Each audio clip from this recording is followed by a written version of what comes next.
Para quem se prepara para concursos no Brasil, existe um nome que só de ouvir já dá um certo calafrio: FGV, a Fundação Getúlio Vargas. E a prova de língua portuguesa deles, bem, não é só um teste de gramática. É um verdadeiro quebra-cabeça, um enigma que desafia o raciocínio de um jeito único.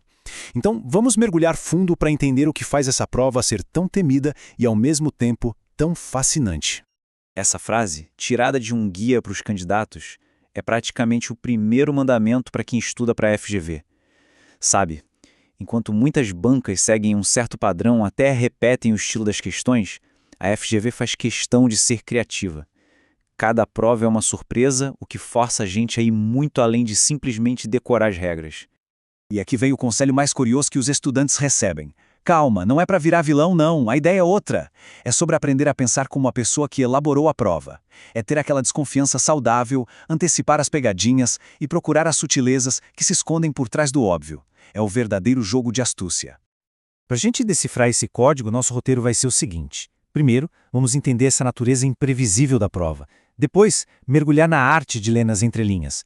Em seguida, a gente analisa a lógica da linguagem. Aí, claro, partimos para as estratégias para vencer o desafio. E, por fim, a gente conversa sobre por que tudo isso realmente importa. Vamos lá, então. Primeiro ponto, a prova imprevisível.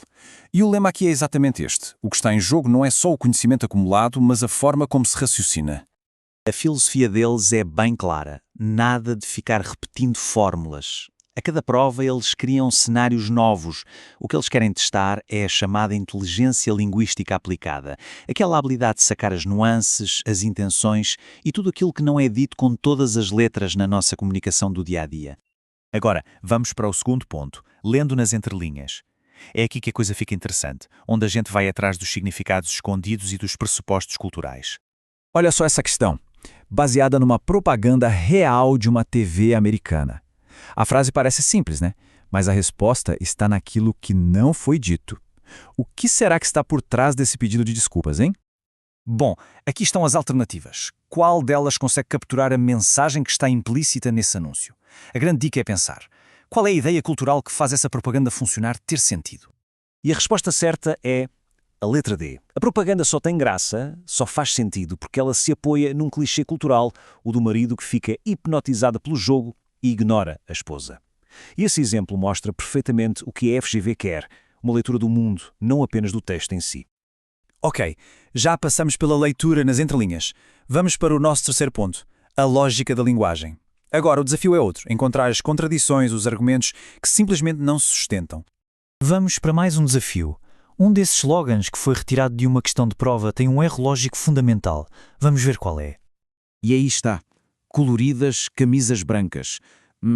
Uma coisa não bate com outra, né? A contradição salta aos olhos.